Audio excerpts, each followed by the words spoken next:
authority has issued a tsunami warning for the following counties/areas: Aleutians East, Kenai Peninsula, Kodiak Island, Lake and Peninsula, Alaska, at 5:06 p.m. on October 19, 2020, effective until 6:06 p.m. Message from WDFA/NWS.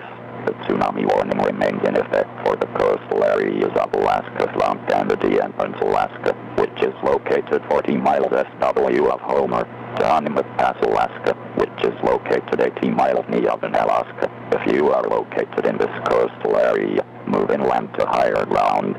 Tsunami warnings mean that a tsunami with significant inundation is possible or is already occurring.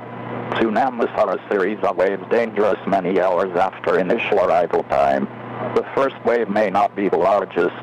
At 1255 p.m. Alaska Daylight Time on October 19th, an earthquake with preliminary magnitude 7.5 occurred 55 miles southeast of Sandpoint, Alaska.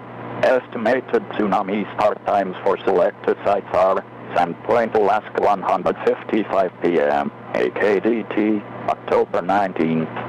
Cold Bay, Alaska 245 p.m. AKDT, October 19th. Kodiak, Alaska 250 p.m. AKDT, October 19th. The tsunami warning will remain in effect until further notice. Refer to the internet site tsunami.gov for more information.